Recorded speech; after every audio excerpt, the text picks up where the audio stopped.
তো প্রথমে সরি, এই ব্লগটা তো অনেক দিন আগে, তো আমি এতদিনে পোস্ট করছি, মাঝখানে অনেক ব্যস্ততা ছিল, পরীক্ষা ছিল, সেজন্য পোস্ট করা হয়ে ওঠেনি। হেই, দিস ইজ বই। তো আজকে আমি কলকাতা থেকে বাড়ি আসার ব্লগটা তোমার সঙ্গে শেয়ার করবো, তো চলো শুরু করা যাক। হ্যালো, আমি আজকে বাড়ি যাবো, কি মজা, আমার খুব মজা লাগছে। আমার ট্রেন হচ্ছে 11টা 20-তে শিয়ালদা থেকে, আর আমি এখান থেকে বেরোবো, এখন খাওয়া নিতে যাবো, খাওয়া নিয়ে তারপর বেরোবো। টুকটাক শব্দ করছে পিছনে, এটা কিছু মনে করবেন না আপনারা, ও একটু ওরকম করে মাঝে মাঝে। এখানে ব্যাগ সব প্যাকিং। এখানে একজন চলে গেছে অলরেডি, ও বাসে যাবে, ও বাস চলে আসবে 8টা নাকি কত নাগাদ। এখানে আমরা দুজন এখন যাব, দুজনের সব কিছু প্যাক হয়ে গেছে, এই যে সব প্যাক, সব তো গোছগাছ হয়ে গেছে। জাস্ট এখন আমরা বেরোবো, ট্রেন ধরা আছে, মানে বারাসাত থেকে ট্রেন ধরতে হবে। জানি না লম্বা কতটা হবে ভিডিওটা, কেন কি এখানে 2 দিন মিলে আছে, যতটুকু দেখানোর সম্ভব ততটুকুই দেখাবো, হয়তো বেশি একটা বড় হবে না, তো অ্যাডজাস্ট করে নিতে হবে। Tata, bye bye. এবারে ফুল ব্লগে তোকে দেখা যাবে, আর পিঠ ব্যাগটা দেখা যাইতেছে, ধরে দিচ্ছি রে, ধর ধর।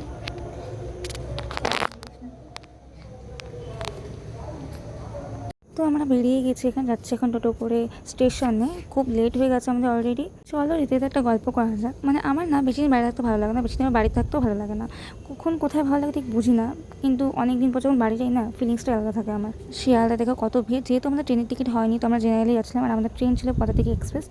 তো খুব ভিড় খুব ভিড়। তো এই যে এখন উঠে গেছি, কোনো রকমে দুটো উইন্ডো সিট পেয়েছি আমরা, আমি একদিকে বসেছি আর ও আমার অপর দিকে বসেছে, মানে শ্রীজা। তো তারপরে ট্রেনের ভেতরেও প্রচুর ভিড়, এই যে এত লোকের মাঝখানে গ্যাঞ্জাম করে যেতে হচ্ছিলো আমাদেরকে, আর ওইখানে ভাবছিল কি করবে, ট্রয়টা কোথায় রাখবে, এটাই আর কি। তারপর আমরা খাওয়া দাওয়া করিনি, খাওয়া দাওয়া করে আমরা ওইভাবেই ঘুমিয়ে যাই, তাও সকালে উঠে দেখি প্রায় পৌঁছে গেছি বাড়ির সামনে। এখন এনজিপি ঢুকছে, আসলে ভিড়টা হয়েছিল ভোটের আগে, যেহেতু আমাদের এবার প্রথম ভোট, সেই জন্যই বাড়ি যাওয়ারও, এই জন্যই এতটা ভিড় হয়েছে, নাহলে অন্যান্য একটু হলেও ফাঁকা থাকে, যেহেতু আমি গিয়েছি এর আগে এরকম করে জেনারেলে, তো ওই আর কি। তো তারপরে এই যে সকালে উঠে আমরা একটু কী করবো আর বুঝে পাচ্ছিলাম না, এখনও বাড়ি পৌঁছাইনি, তো সেইভাবে আমাদেরকে বসে থাকতে হয়েছে, ভিডিও করেছি, গল্প করেছি আশেপাশের মানুষের সাথে, তো এভাবেই সময়টা কেটে গেছে আর কি।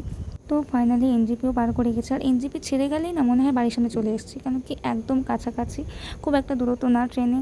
তো যাই হোক, আমরা একটা ফুটি নিয়েছিলাম, দুজনে মিলে ওটাই খাচ্ছিলাম। দিন 9 হাত ছাড়িয়ে গেছে, মানে জামাটা ছাড়িয়ে গেছে, তো এখন আমি নামবো, সেই জন্য গেটের সামনে এসে দাঁড়িয়েছিলাম, কখন নামবো কখন নামবো, এই করতে করতে এই তো চলে এসেছি মাথাভাঙ্গা স্টেশনে। এখন আমি নামবো, এই স্টেশনে ঢুকে যায়, তারপর আমার ভালোই লাগে না, কখন বাড়ি ঢুকবো এই তাড়নায় থাকি আর কি। তো তারপর যাই হোক, এটা নেমে গেছে, এখন আমি যাচ্ছি বাড়ি। তো স্টেশন থেকে বেরিয়েই অনেক টোটো দাঁড়িয়ে থাকে, সেখান থেকে টোটো ধরে নিতে হয়, তো আমি টোটো ধরে নিয়েছি, এবার চলে যাবো একদম বাড়ির সামনে গিয়ে আমাকে নামাবে। আর ওই যে পুচকি পাচকাগুলো, ওরা কিন্তু আমার জন্যই দাঁড়িয়ে আছে।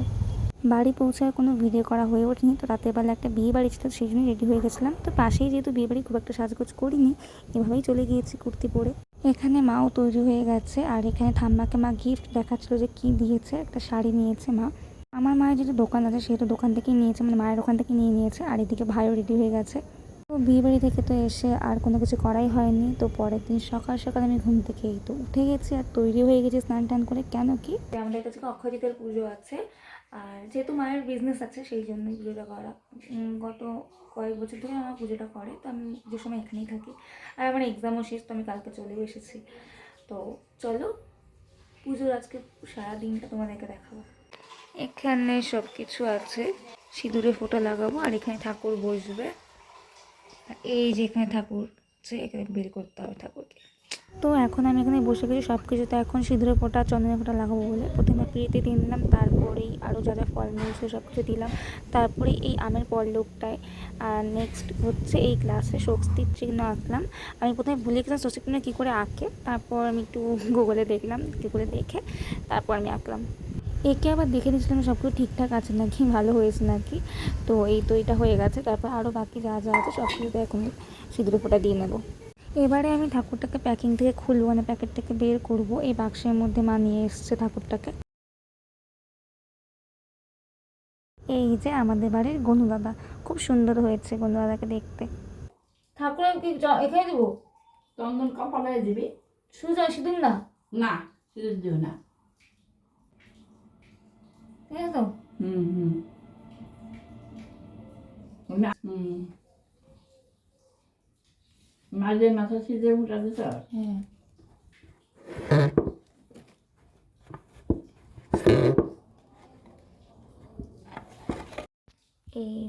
আমার গনু দাদা। এখানে সব কিছু তো আমি ওটা দিয়ে নিয়েছি, আমরা দেখালাম।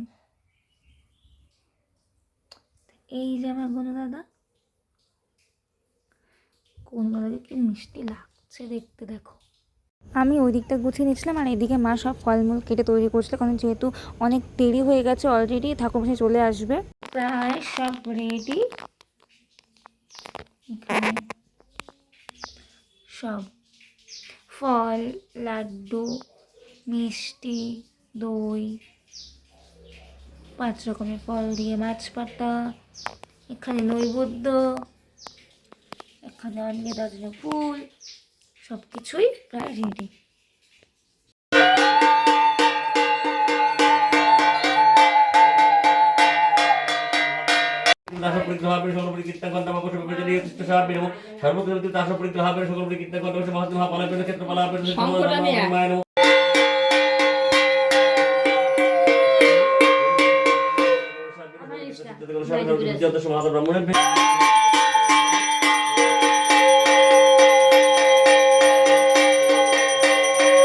পুজো শেষে এখানে মায়ের যে নতুন খাতা ব্যবসার, সেই নতুন খাতায় এখন টাকার ছাপ দেওয়া হবে, মানে কাঁচা টাকার ছাপ। এটা নাকি নিয়ম, সবাইকে আমি এর আগে দেখেছি, এর আগে আমি পুজো দেখেছি, সেখানেও সেমভাবেই দেয় আর কি।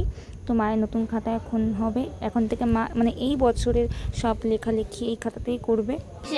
ওই যে এখানে সিঁদুর আনতে হবে, সিঁদুর ওইটুকুই আছে। বৃষ্টি পড়তেছে নাকি? না না, তা বলো, রক্ত জ্বালাচ্ছে রেখে যাবো আমি কয়টা পূজা করছে তো আমার 11টা। এই তো এখানে পুজো পুরোপুরি সম্পূর্ণ। পুজো সম্পূর্ণ হওয়ার পর না আরও দেখতে বেশি ভালো লাগে, ভক্তি করে পুজো করলে মনটা একদম শান্ত হয়ে যায়। তো যাই হোক, আমার ঠাম্মা এখানে পিছনে পড়েছিল, চান্দিনা হারিয়ে গেছে, মানে ওই ওপরে যেটা দেয় আর কি। পুজো দান, আমার কপালের ফোঁটা উঠে গেছে, তার মানে পুজো শেষ। চলো একটু ঘুরে আসি বলেই যে সন্ধ্যা হয়ে গেল, দেখতে পাচ্ছ না তেমনটা না। আমি একটু বাইরে গেছিলাম রাস্তায়, তারপর বাড়ি এসে খাওয়া দাওয়া করে ঘুমিয়ে গেছিলাম। দেন সন্ধ্যাবেলায় উঠে আমি একটু বেরিয়েছিলাম, আর আমার এই ব্রিজটা তো খুবই ভালো লাগে। দেন আমি আমার বান্ধবীর সঙ্গে আমি একটু গেছিলাম মোমো খেতে। খুব বাড়ি আসলে মোমো খেতেই হবে, এটা আমার একটা মানে কী বলবো। তারপরে বলছে আমাকে দেখাস না, যাই হোক দেখে গেলাম। তো এই তো আমি এখন মোমো খেয়ে যাবো বাড়ি, আর এই যে আইসক্রিম। তো আজকে ব্লগটা এইটুকুই, দেখা হচ্ছে অন্য কোনো ব্লগে, টাটা।